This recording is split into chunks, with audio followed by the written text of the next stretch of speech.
Donc qui ici finit ses jeux à 100%, genre qui les platine? Ouais, la plupart des jeux que j'aime beaucoup, je les platine.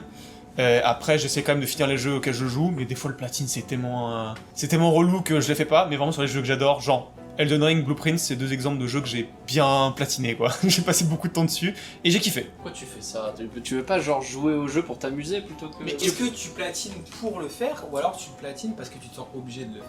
Je me sens jamais obligé, c'est juste que quand j'y joue, j'aime tellement la vibe du jeu que je me dis j'ai envie de platiner. Encore une fois, si c'est trop long, Ça dépend je vais pas le faire, ça dépend clairement des jeux auxquels je joue quand même. Toujours un moment où ça devient un travail. Jedi Survivor, j'adore, super bien. Quand j'ai commencé à faire tous les petites quêtes, les machins, etc., à la fin c'est une liste de courses, tu fais juste une checklist quoi. C'est juste chiant. Scandaleux ce qu'il a fait sur Zelda lui, et toutes les graines Korogu qu'il a récupérées là. T'as tout récupéré? Tu crois vraiment Jamais de la vie. Voilà, bonne réponse. En fait, si t'as pas un truc à gagner à la fin, c'est franchement qu'il faut se durer de vie quoi.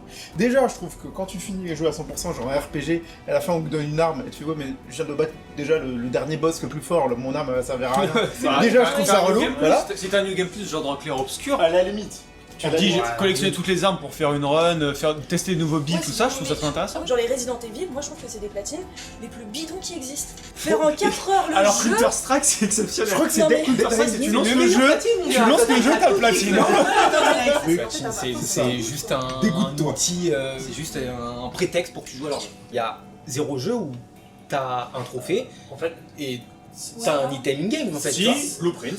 Il y a plein de jeux méta qui, les succès, font partie intégrante de leur gameplay et de leur fonctionnement. Les platines, ils ont été mis là pour comparer avec tes potes. Hein. Quand tu regardes Assassin's Creed Unity, au début je me suis dit, je vais récupérer tous les coffres, et puis au bout de 40 heures, j'ai fait j'arrête. C'est hors de question. Pour moi, il faut qu'il y ait des paliers de récompense, c'est pas juste la méga récompense. Pour ça, moi, moi j'aime bien regarder, c'est le pourcentage de gens qui ont les trophées. C'est t'achètes un Dark Souls ou un Elden Ring, oui. et tu regardes le pourcentage de gens qui ont battu le boss de Oui, fin. oui, non, mais- Et genre, c'est. Non mais moins de même le 10%. premier boss, Margit, au moment où le jeu est sorti, il y avait des millions déjà de Oui, copies il y avait écoulées. plein de trucs. Margit Et après, c'était genre à il y a 12%, t'es en mode mais ils vous ont fait quoi les gens qui sont achetés le jeu? Mais Elden Ring, moi je trouve que le platine d'Elden Ring il est super bien parce qu'il faut battre tous les boss, récupérer Oui, parfait, les items ouais. légendaires Ouais, et très tout. bon. Ça te permet de voir des zones que t'as pas forcément vues si tu les as oubliées. Moi je trouve que c'est un Il est super rapide bon à platine. faire. Je trouve que c'est bien si t'aimes bien un jeu et que t'aimes le challenge, c'est cool, mais il y a certains platines où vraiment ça a ni queue ni tête, ça sert à rien. Il faut juste jouer comme on veut, comme on le sent, au gré du vent, au gré des envies. Voilà, c'est ça.